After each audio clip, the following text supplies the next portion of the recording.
नमस्कार दोस्तों, कैसे हो आप सब। आप सभी का आपके अपने YouTube channel education study channel में आपका स्वागत है।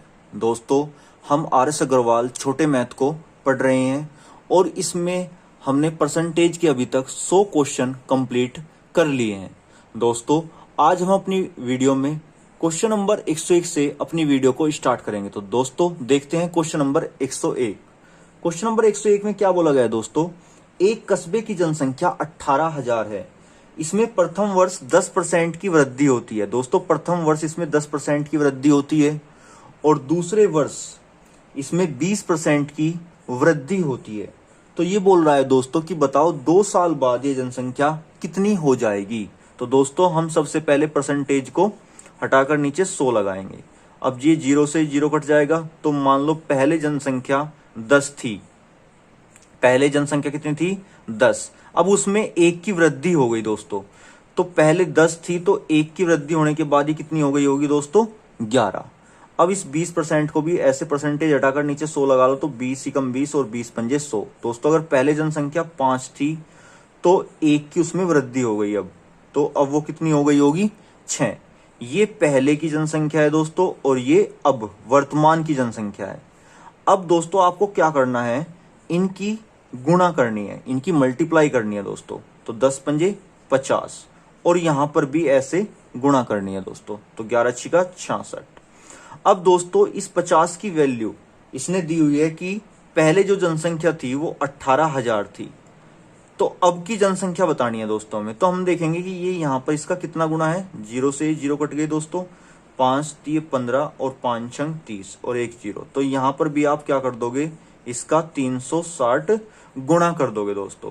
तो यहां पर जब आप 66 की और 36 की गुणा करोगे दोस्तों, ये 0 तो ऐसे ही लगेगी यहां पर। तो 6 छंग 36, 6 छंग 36, 7 39 और 3 छंग 18, 3 छंग 18 और 1 19। तो 6 17 का 7 का हासिल 1, 9 1 10 और 3 13 का 3 का हासिल 1, 1 और 1 2। तो ये 23 76 और 0। तो दोस्तों, इसका जो आंसर होगा वो कितना होगा? 23,760 इसका आंसर होगा दोस्तों, आप इस क्वेश्चंस को, एक और तरीका है इसका, एक ट्रिक है दोस्तों, आप अगर उसे याद रखोगे। वो ट्रिक क्या है दोस्तों? अगर वो आपसे बाद की वैल्यू पूछेगा, बाद की वैल्यू, तो आपको क्या करना है दोस्तों, जो लाभ हानि होगी वो ऊपर रखोगे और 100 को नीचे रखोगे। अगर वो बाद की वैल्यू पूछता है, आपके बाद की जनसंख्या पूछता है आपसे, अगर वो पहले की जनसंख्या पूछेगा दोस्तों, तो आप क्या करोगे, 100 ऊपर रखो और लाभ हानि नीचे। तो दोस्तों देखो, इसमें पूछा गया है कि 2 वर्ष बाद जनसंख्या कितनी हो जाएगी। तो दोस्तों, जनसंख्या कितनी थी यहां पर? 18,000 और पहले साल उसमें 10% की वृद्धि हुई। तो कितना हुई? 110/100। बाद में 100 नीचे रहेगा दोस्तों। और दूसरे साल उसमें 20% की वृद्धि, तो 120/100। अब ये 0 से 0 कट गए दोस्तों, यहां पर 0 कट गई। तो 1 और 1 2 0 यहां से यहां कट गए दोस्तों। अब आप इसकी जब मल्टीप्लाई करोगे तो इसका जो आंसर आएगा दोस्तों वो कितना आएगा? 23,760 इसका आंसर आएगा दोस्तों। तो आप इसे ऐसे भी कर सकते हो दोस्तों। अब क्वेश्चन नंबर 102 को करेंगे दोस्तों हम। क्वेश्चन नंबर 102 में क्या बोला गया है दोस्तों? क्वेश्चन नंबर 102 में बोला गया है कि एक कस्बे की जनसंख्या में 4% वार्षिक वृद्धि होती है, परंतु कुछ लोग कस्बा छोड़कर चले जाने के कारण 1/2% की कमी हो जाती है। तो 3 वर्ष बाद यह जनसंख्या कितनी बढ़ जाएगी? दोस्तों, पहले उसमें 4% की वृद्धि हो रही थी, लेकिन उसमें से 1/2% मतलब आधा परसेंट छोड़कर चले गए। तो दोस्तों, अगर हम रियल में देखें तो यहां पर कितने परसेंट की कमी होगी? 4 में से 1/2% घट जाएगा 4% में से। तो यहां पर कितना बचेगा दोस्तों? 3.5। अब अगर हम देखें यहां पर, तो रियल में यहां पर 3.5% की वृद्धि हो रही है दोस्तों। अब इसने यहां पर पूछा है कि 3 वर्ष बाद जनसंख्या कितनी हो जाएगी। तो दोस्तों, मान लो अब जनसंख्या 100 है। अब इसमें 3.5% की प्रतिवर्ष वृद्धि हो रही है। तो 3 वर्ष बाद की पूछी है दोस्तों उसने। तो बाद वाले में मैंने आपको क्या बताया था कि 100 नीचे और लाभ हानि ऊपर। तो इस 3.5% को दोस्तों हम क्या कर सकते हैं, इसे क्या लिख सकते हैं दोस्तों हम 3.5%। ये परसेंटेज हटाकर नीचे 100 और ये हटाकर यहां पर, तो 5 सतु 35 और 5 दूनी 10, मतलब दोस्तों 200 पर 7 की वृद्धि हो रही है। तो ये कितना हो रहा है दोस्तों, 207 बटे 200 लिख सकता हूं दोस्तों इसे मैं। अब ये 3 साल तक हो रहा है, तो 207 बटे 200 और 207 बटे 200। अब दोस्तों ये 2 जीरो से यहां पर 2 जीरो कट जाएगी। अब दोस्तों जब आप इसकी मल्टीप्लाई करोगे, दोस्तों मैंने इसकी पहले से ही मल्टीप्लाई करी हुई है, रखी है अपने पास में, क्योंकि यहाँ पर बहुत ज़्यादा टाइम वेस्ट हो जाएगा। बहुत बड़ी कैलकुलेशन है दोस्तों यहाँ पर, और इसका कोई और छोटा भी मेथड नहीं है दोस्तों। इसमें जो मल्टीप्लाई है ये आपको करनी ही पड़ेगी। तो दोस्तों जो इसका आंसर निकल कर आएगा दोस्तों वो कितना आएगा, 10.8%। ये इसका आंसर आएगा दोस्तों। तो आप इसकी कैलकुलेशन करोगे जैसे, तो आपका ये आंसर आ जाएगा दोस्तों। तो अब करते हैं हम क्वेश्चन नंबर 103। क्वेश्चन नंबर 103 में क्या बोला गया है दोस्तों,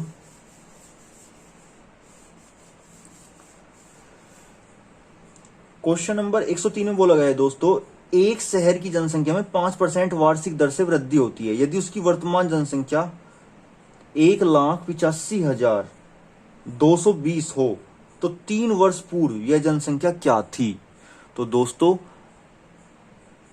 अब देखो कैसे करेंगे, हम इसे अपनी ट्रिक से ही करेंगे दोस्तों। इसमें 3 वर्ष पूर्व की जनसंख्या पूछी गई है दोस्तों, और इसमें जो वर्तमान जनसंख्या दी हुई है तो वो कितनी दी हुई है दोस्तों, 1,85,220।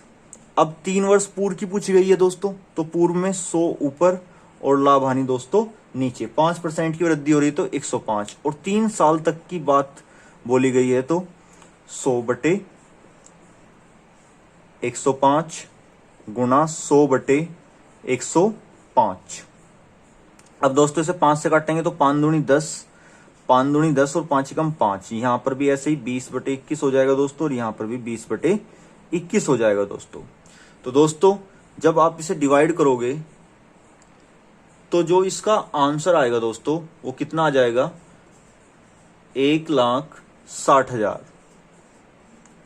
ये इसका आंसर आ जाएगा दोस्तों। आप इसे मल्टीप्लाई करके देख लेना दोस्तों, ये कट जाएगा, और ये इसका जो कैलकुलेशन करने के बाद जो आंसर आएगा दोस्तों वो कितना आएगा, 1,60,000। ये इसका आंसर होगा दोस्तों। अब हम क्वेश्चन नंबर 104 को करेंगे दोस्तों। क्वेश्चन नंबर 104 में क्या बोला गया है, किसी देश की वर्तमान जनसंख्या 10 करोड़ है, 3 वर्ष बाद यह जनसंख्या बढ़कर 13.31 करोड़ होने की संभावना है। तो इसमें कितने प्रतिशत की वृद्धि, इस वृद्धि की वार्षिक दर प्रतिशत क्या होगी, ये बताना है दोस्तों। तो दोस्तों आपको इस क्वेश्चन में हमेशा ध्यान रखना है कि जो बड़ी वैल्यू होगी, इसमें बड़ी वैल्यू 13.31 है, वो हमेशा ऊपर रखनी है आपको, और जो छोटी वैल्यू है वो हमेशा नीचे, 10 करोड़ को नीचे।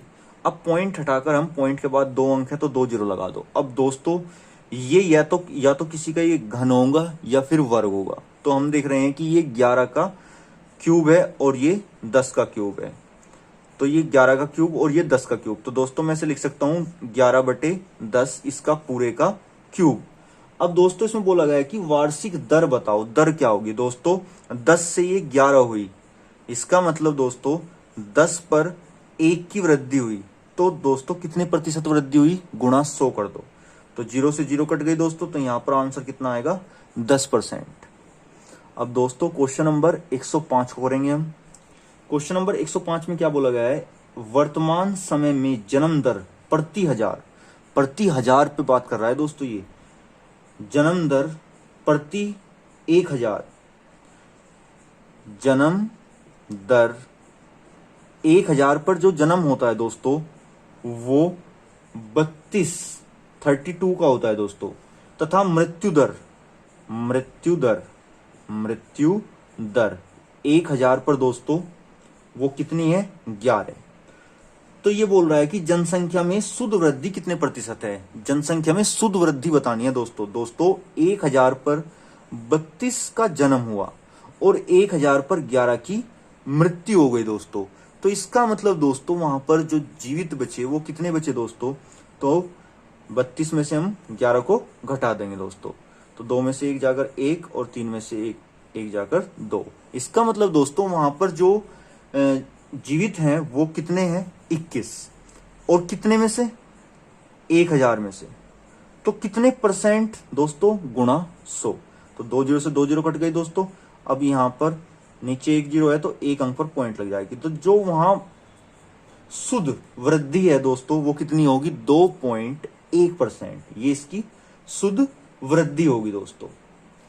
अब दोस्तों क्वेश्चन नंबर 106।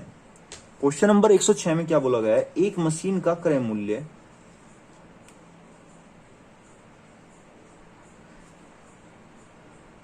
एक मशीन का जो क्रय मूल्य है दोस्तों वो कितना है, 2 लाख। और इसमें कह रहा है कि प्रतिवर्ष 10% वार्षिक दर से अवमूल्यन होता है। अवमूल्यन का मतलब दोस्तों कमी होती है। तो 3 वर्ष बाद ही मशीन का मूल्य कितना हो जाएगा, तो 3 वर्ष बाद का मूल्य मतलब दोस्तों, बाद में क्या होता है दोस्तों, 100 नीचे और लाभ हानि ऊपर। तो 10% का अवमूल्यन हो रहा है तो 10% की कमी हो रही है दोस्तों, और ये 3 साल तक हो रही है। तो 90/100 गुना 90/100। अब दोस्तों 2 2 4, 2 2 4 और 1 जीरो ये कट गई 5। अब ये जीरो से ये जीरो कट गई दोस्तों। अब 9 9 81 निम्मा 729, 729 और 2 ये जीरो दोस्तों, और गुना 2। तो 2 0 0 2 0 0 2 9 18 और 2 दूनी 4 और 1 5 और 2 सते 14। तो दोस्तों जो इसका आंसर होगा वो ये होगा 1,45,800। ये इसका बिल्कुल सही आंसर होगा दोस्तों। अब हम क्वेश्चन नंबर 107 को करेंगे दोस्तों। क्वेश्चन नंबर 107 में क्या बोला गया है,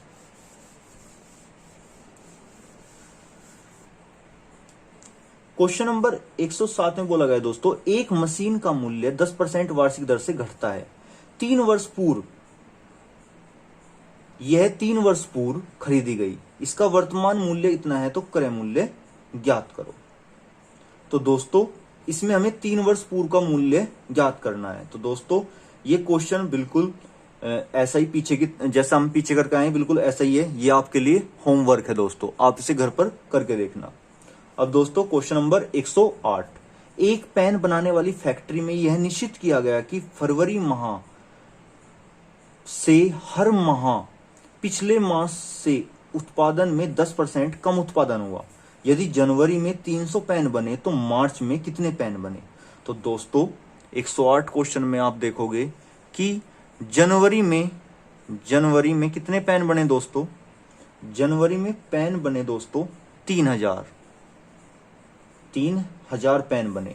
अब ये पूछ रहा है मार्च में, तो मार्च का मतलब बाद के पूछ रहा है दोस्तों, फरवरी मार्च 2 साल बाद की पूछ रहा है दोस्तों। तो बाद में हम क्या करेंगे, 100 नीचे आएगा दोस्तों, और यहां पर 10% कम हो रहा है उत्पादन, तो 10% कम का मतलब 90 और 90/100 दोस्तों। अब यहां पर 3 जीरो, तो यहां पर आप 3 जीरो काट दो और 1 जीरो ये कट जाएगी। तो 9 9 81 और 81 की 3 में गुणा करोगे 3 गम 3 और 3 8 24 और 1 जीरो बच गई दोस्तों ये। तो जो इसका आंसर होगा दोस्तों वो कितना होगा, 2430। अब क्वेश्चन नंबर 109 को करेंगे हम दोस्तों। क्वेश्चन नंबर 9 बिल्कुल ऐसा ही है जैसा ये हमारा पीछे क्वेश्चन नंबर 104 था। इसमें क्या बोला था मैंने दोस्तों कि आपको बड़ी वैल्यू ऊपर रखनी है, तो आप बड़ी वैल्यू को ऊपर रखो और छोटी वैल्यू को आप नीचे रखोगे। अब जो कटे दोस्तों से काट लो। अब आप देख रहे हैं दोस्तों ये 11 का क्यूब है और ये 9 का क्यूब है दोस्तों। तो मैं इसे कैसे लिख सकता हूं दोस्तों, 11/9 इसका पूरे का क्यूब। तो इसने इसमें पूछा है कि ये कितने समय बाद ये दोनों का मूल्य समान हो जाएगा। तो समय पूछा है दोस्तों, तो ये समय होता है दोस्तों। तो ये 3 वर्ष बाद इनका मूल्य समान हो जाएगा दोस्तों। तो इसका आंसर जो होगा दोस्तों वो कितना होगा, 3। अब क्वेश्चन नंबर 110 करेंगे दोस्तों। क्वेश्चन नंबर 110 अब चुनाव वाले चल पड़े दोस्तों। इसमें क्या बोला गया है, एक चुनाव में 2 उम्मीदवार थे। चुनाव में 2 ही उम्मीदवार होते हैं दोस्तों। एक उम्मीदवार को 40% मत मिले। दोस्तों हमेशा जो वोटिंग होती है वो 100% की होती है। अब 100% में से एक उम्मीदवार को 40% मत मिले और वह 15,000 मतों से हार गया। तो जब ये हार गया दोस्तों, तो जीतने वाले को कितने मिले होंगे? इसका मतलब जीतने वाले को 60% मिले होंगे। लेकिन ये बोल रहा है दोस्तों कि मैं 15,000 मतों से ये हार गया, 15,000 वोटों से हार गया। लेकिन अगर हम दोस्तों यहां पर देखें कि 40% तो इसे भी मिले होंगे और 40% इसे भी मिले, लेकिन इसे 20% एक्स्ट्रा मिल गए, जिसकी वजह से ये जीत गया दोस्तों। तो इसकी जो हारने की वजह है वो 20% है दोस्तों। तो इसका मतलब जो 20% की वैल्यू है दोस्तों, वो किसके बराबर है? 15,000 के बराबर है। तो यहां पर बोल रहा है ये कि जीतने वाले उम्मीदवार को कितने मत मिले। तो जीतने वाले उम्मीदवार को दोस्तों 60% मत मिले। तो 60% की यहां पर वैल्यू निकाल दो दोस्तों। तो यहां पर कितना हो जाएगा? 15,000 बटे 20 गुणा 60। तो 20 तिये 60 और 15 तिये 45। तो दोस्तों ये इसका 45,000 इसका आंसर होगा दोस्तों। अब हम क्वेश्चन नंबर 111 करेंगे दोस्तों। क्वेश्चन नंबर 111 में क्या बोला गया है दोस्तों? दो उम्मीदवार एक चुनाव में कुल 7500 मत पड़े। दो उम्मीदवारों के एक चुनाव में कुल 7500 मत पड़े दोस्तों, कुल 7500 मत पड़े। इन मतों में से 20% मतों को अवैध घोषित कर दिया गया। दोस्तों 20% अवैध घोषित हो गए तो 80% यहां पर वैध बचे होंगे। तो वैध मत कितने बच गए दोस्तों? यहां पर 0 से 0 काट दो और यहां पर 0, 8 पंजे 40 और 8 सती 56 और 4 60। इसका मतलब दोस्तों जो यहां पर वैध मत हैं वो कितने हैं? ये 6000। अब ये बोल रहा है कि यदि एक उम्मीदवार को वैध मतों का 55% मिले हों, यदि एक उम्मीदवार को दोस्तों, कुल वोटिंग तो 100% की होती है दोस्तों, अब उसमें से एक उम्मीदवार को 55% मिले, तो दोस्तों दूसरे वाले को कितने मिले होंगे? यहां पर 45%। अब ये बोल रहा है कि ये बताओ दूसरे उम्मीदवार को वैध मतों का कितनी वोट मिली दोस्तों? तो वैध मत थे दोस्तों यहां पर 6000 और दूसरे बंदे को मिले कितने? 45%। तो 45% का मतलब दोस्तों 45 बटे 100। तो इसका मतलब उसे कितनी वोट मिली? 0 और 6 पंजे 30 और 6 चौक 24 और 3 27। तो दोस्तों जो दूसरे उम्मीदवार को वैध मत मिले वो कितने मिले दोस्तों? यहां पर 2700। तो इसका आंसर कितना होगा? 2700। अब दोस्तों क्वेश्चन नंबर 112 को करेंगे। क्वेश्चन नंबर 112 में क्या बोला गया है? एक चुनाव में दो उम्मीदवार थे।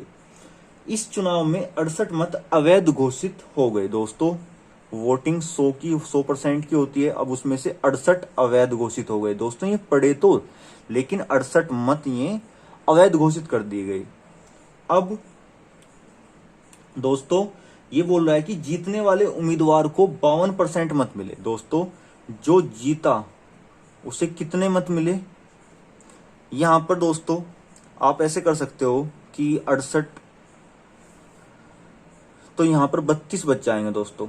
अब 32 में से यहां पर 52% मत जीतने वाले को मिले। जब 52% जीतने वाले को मिले दोस्तों, तो इसका मतलब हारने वाले को यहां पर कितने मिले होंगे दोस्तों? हारने वाले को यहां पर 48% मिले होंगे। अब ये बोल रहा है कि तथा वह 98 मतों से जीता। तो दोस्तों ये कह रहा है कि ये जो जीता ये 98 मतों से जीता। लेकिन दोस्तों हम देख रहे हैं 48% हारने वाले को मिले, तो 48 तो इसे भी मिले होंगे। जो वे 4% एक्स्ट्रा मिले ये उनसे जीता है दोस्तों। तो 4% की वैल्यू 98। अब ये बोल रहा है कि कुल कितने मत प्रयोग किए गए। तो दोस्तों ये अपने आप में 100% है दोस्तों। ये अपने आप में क्या है? 100%। तो हम यहां से 100% की वैल्यू निकाल लेंगे दोस्तों। तो यहां से कितना हो जाएगा? 4 दूनी 8, 1 9 और 4 चौक 16 और 4 पंजे 20।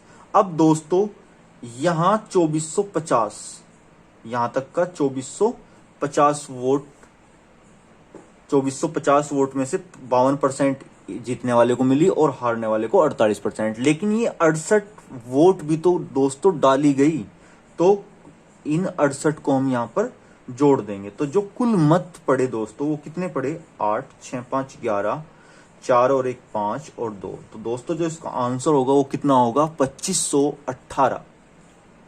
अब हम क्वेश्चन नंबर 113 को करेंगे दोस्तों। क्वेश्चन नंबर 113 में क्या बोला गया है दोस्तों, इसमें बोला गया है कि गेहूं के मूल्य में 21% गिरावट आने के कारण एक व्यक्ति 300 रुपए में पहले से 10.5 किलोग्राम अधिक गेहूं खरीद सकता है। गिरावट के बाद गेहूं का प्रतिभाव मूल्य बताना है दोस्तों। तो दोस्तों देखो, मैं आपको एक फॉर्मूला लिखवाता हूं, नया मूल्य। नया मूल्य अगर आपको कभी भी निकालना हो तो दोस्तों नए मूल्य का जो फॉर्मूला होता है वो होता है रुपए बटे वस्तु गुणा गिरावट परसेंट। अब दोस्तों इसने बोला कि गेहूं के मूल्य में 21% की गिरावट आने के कारण, तो 21% की गिरावट आई दोस्तों, जिसकी वजह से उसने 300 रुपए में, रुपए थे दोस्तों 300, 10.5 किलोग्राम अधिक गेहूं खरीदे। वस्तु कितनी अधिक खरीदी दोस्तों, 10.5। तो गिरावट के बाद गेहूं का भाव कितना होगा, तो नया मूल्य निकल कर आएगा दोस्तों यहां से। अब परसेंटेज हटाओ, नीचे 100 लगा दो। अब ये पॉइंट हटाओ, ये यहां पर ये लगा दो। अब 2 जीरो से ये 2 जीरो कट गई, 21 पंजे 105 और 5 छंग 30। तो दोस्तों जो इसका आंसर होगा वो कितना होगा, 6 रुपए। अब हम क्वेश्चन नंबर 114 को करेंगे दोस्तों। क्वेश्चन नंबर 114 में क्या बोला गया है दोस्तों, किसी वर्ग की प्रत्येक भुजा में 30% वृद्धि होने पर इसके क्षेत्रफल में कितने प्रतिशत की वृद्धि होगी। दोस्तों एक वर्ग है, वर्ग जिसकी सारी भुजाएं बराबर होती है दोस्तों, इसकी प्रत्येक भुजा में, अब इसका जो क्षेत्रफल होता है दोस्तों क्या होता है, भुजा स्क्वायर। अगर हम भुजा और भुजा की मल्टीप्लाई कर दे दोस्तों तो वो कितना होगा, भुजा स्क्वायर बन जाता है। अब दोस्तों ये कह रहा है कि उसकी प्रत्येक भुजा में 30% की वृद्धि कर दे। अगर हम मान लो इसकी भुजा 10 थी, लंबाई भी इसकी 10 थी और चौड़ाई भी 10 थी, तो इसका मतलब इसका दोस्तों क्षेत्रफल कितना था, 100। अब इसमें 30% की वृद्धि कर दी दोस्तों, तो 30% की वृद्धि करेंगे तो 10 का 30% बढ़ाएंगे दोस्तों, कितना बढ़ेगा, 3 बढ़ेगा। तो इसका मतलब ये 13 हो गया दोस्तों, तो ये भी 13 हो जाएगा। तो 13 की 13 में गुणा करेंगे तो 169। अब ये पूछ रहा है कि दोस्तों ये बताओ कि इसमें कितने प्रतिशत की वृद्धि हुई। इसमें वृद्धि बतानी है दोस्तों हमें, कितने प्रतिशत की हुई। तो पहले 100 था, अब 169 हो गए दोस्तों, तो इसमें 69% की वृद्धि हो गई दोस्तों।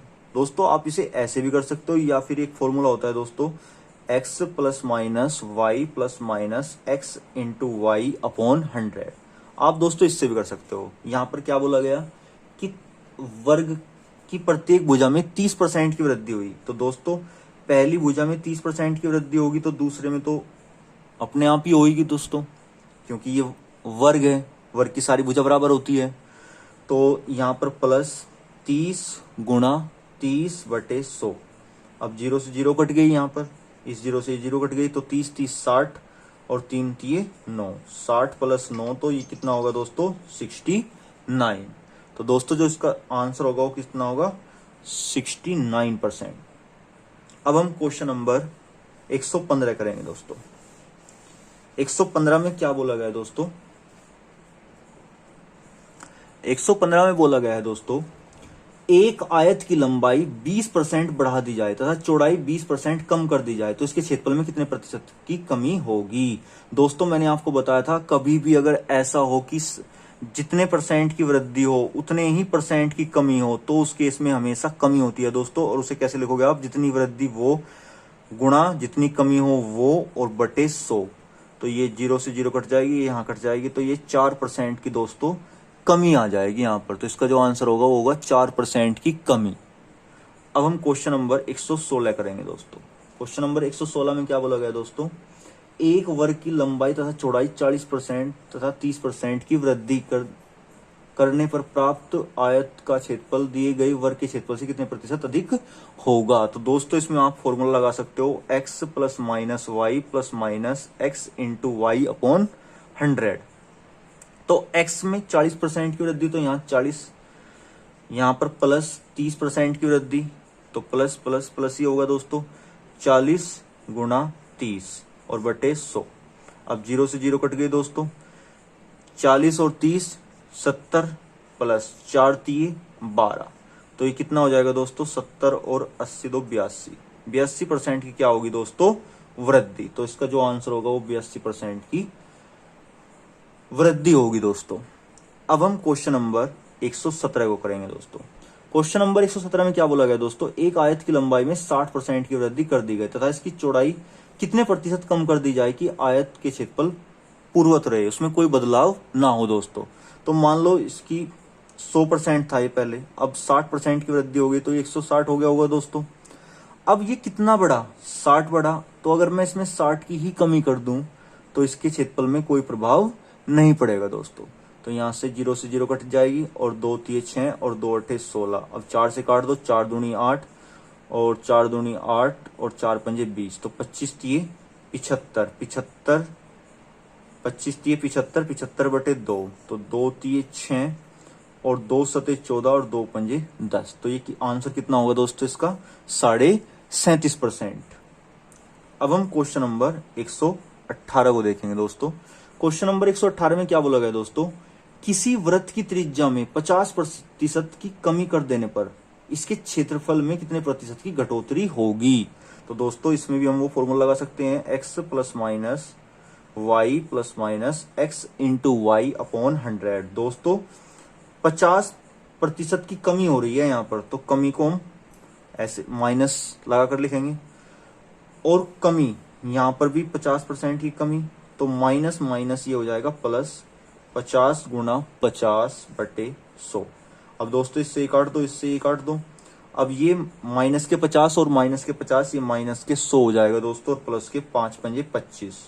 तो दोस्तों 100 में से जब आप 25 को उठाओगे तो माइनस के 75 आएंगे, यहाँ पर माइनस 75। तो माइनस दोस्तों हानि को प्रदर्शित करता है, तो यहाँ पर 75% की क्या होगी दोस्तों, कमी या घटोतरी, या फिर आप हानि बोल सकते हो। अब क्वेश्चन नंबर 119 को करेंगे दोस्तों। क्वेश्चन नंबर 119 में क्या बोला गया दोस्तों, किसी गोले की त्रिज्या में 50% की वृद्धि होने पर इसके पृष्ठीय क्षेत्रफल में कितने प्रतिशत की वृद्धि होगी। तो दोस्तों आप इसमें भी ये फॉर्मूला लगा सकते हो, x plus minus Y plus minus X into Y upon 100। तो 50 की वृद्धि हो रही है, प्लस यहाँ पर भी 50 की वृद्धि, और प्लस 50 गुणा 50 बटे 100। अब दोस्तों 0 से 0 काट दो यहाँ पर, तो 50 50 100, ये 100 हो गया, और प्लस 5 पंजे 25, तो ये कितना हो जाएगा दोस्तों, 125। तो दोस्तों जो इसका आंसर होगा वो कितना होगा, 125% की वृद्धि होगी दोस्तों। अब हम क्वेश्चन नंबर 120 को करेंगे दोस्तों। क्वेश्चन नंबर 120 में क्या बोला गया दोस्तों, 10 सेंटीमीटर त्रिज्या के गोले, दोस्तों जो त्रिज्या है वो कितनी है, 10 सेंटीमीटर, गोले के पृष्ठीय क्षेत्रफल का संख्यात्मक मान इसके आयतन के संख्यात्मक मान का कितने प्रतिशत होगा। दोस्तों जो गोले का आयतन होता है दोस्तों, गोले का आयतन वो होता है दोस्तों 4/3 पाई आर की क्यूब, और जो गोले का जो पृष्ठीय क्षेत्रफल होता है दोस्तों, पृष्ठीय क्षेत्रफल वो होता है दोस्तों 4 पाई आर स्क्वायर। अब दोस्तों इसने बोला है कि जो गोले के आयतन का जो संख्यात्मक मान है दोस्तों, ये 4/3 पाई आर की क्यूब, ये इसके पृष्ठीय क्षेत्रफल का कितने प्रतिशत है दोस्तों, ये 4 पाई आर स्क्वायर, ये इसका कितने प्रतिशत है। तो प्रतिशत में बदलने के लिए गुणा 100 करेंगे दोस्तों। तो दोस्तों ये पाई से पाई कट जाएगा, और यहाँ पर आर स्क्वायर है तो ये कट जाएगा, यहाँ पर 4 से 4 कट जाएगा दोस्तों, जो 3 यहाँ ऊपर चला जाएगा, तो ये क्या बचेगा दोस्तों, 3/r गुणा 100। अब r की वैल्यू यहाँ पर कितनी है दोस्तों, 10, तो r की वैल्यू हम यहाँ 10 रख सकते हैं। तो 0 से 0 कट गई, 10 तिये 30, तो जो इसका आंसर होगा दोस्तों वो कितना होगा, 30%। अब हम क्वेश्चन नंबर 121 को करेंगे दोस्तों। क्वेश्चन नंबर 121 में क्या बोला गया है दोस्तों, एक सर्वेक्षण किया गया है दोस्तों, और उसमें ज्ञात हुआ कि 20% व्यक्ति उत्पादन ए को पसंद करते हैं। मान लो दोस्तों 100% व्यक्तियों का सर्वेक्षण हुआ और उसमें 20% ए को पसंद करते हैं दोस्तों, जबकि 60% उत्पादन बी को पसंद करते हैं। तो 60% जो दोस्तों वो बी को पसंद करते हैं, और शेष कितने बच गए यहां पर दोस्तों, 60 70 80 हो गए दोस्तों, तो यहां पर 20% बच गए ये शेष। अब ये बोल रहा है दोस्तों, शेष व्यक्ति निश्चित नहीं कर पाए बी को पसंद करने वाले, दोस्तों ये बी को पसंद करने वाले तथा निश्चित रूप से न कह पाने वाले, ये निश्चित रूप से कह नहीं पाए दोस्तों। व्यक्तियों का अंतर, ये अंतर 720 था, लेकिन हमारे हिसाब से यहां पर अंतर कितना है दोस्तों, 40%। ये कह रहा है 720 था, तो नु कह रहा है ये दोस्तों कि कुल व्यक्तियों का सर्वेक्षण कितने का हुआ, कुल कितने व्यक्तियों का सर्वेक्षण हुआ यहां पर, तो कुल तो 100% का हुआ था दोस्तों, तो 100% का मान निकाल दो यहां से। तो 0 से 0 कट गए दोस्तों, 4 कम 4, 4 8 32, तो दोस्तों वहां पर 1800 व्यक्तियों का सर्वेक्षण हुआ था। अब हम क्वेश्चन नंबर 122 को करेंगे दोस्तों, जो इस प्रश्नावली का लास्ट क्वेश्चन होगा दोस्तों। इसमें बोला गया है 4 पैसे 1 रुपए का कितने प्रतिशत है, प्रतिशत है। तो दोस्तों आपको मैंने एक ट्रिक बताई थी, है बटे का वाली, या फिर का आ जाए या फिर से आ जाए। तो दोस्तों इसमें देखो 4 पैसे, तो 4 पैसे लिख लो ऊपर, 1 रुपए का, तो 1 रुपए के साथ यहां पर क्या हुआ है दोस्तों, का, और कितने परसेंट है, गुणा 100। लेकिन दोस्तों ये पैसे में है और ये रुपए में है, तो इसे आप पैसे में चेंज करोगे, तो 1 रुपए में कितने पैसे होते दोस्तों, 100 पैसे, तो 100 यहां पर 100 हो जाएगा दोस्तों। अब 0 से 0 कट जाएगी, तो यहां पे इसका आंसर कितना होगा दोस्तों, 4%। तो दोस्तों ये प्रश्नावली आपकी कंप्लीट हो गई है दोस्तों। अब हम एक नए चैप्टर के साथ नई शुरुआत करेंगे दोस्तों। तो मिलते हैं दोस्तों अगली वीडियो में। अगर आपको वीडियो अच्छी लगी हो दोस्तों, तो वीडियो को लाइक, शेयर और चैनल को सब्सक्राइब करना बिल्कुल ना भूले दोस्तों। तो मिलते हैं अगली वीडियो में दोस्तों, तब तक के लिए जय हिंद।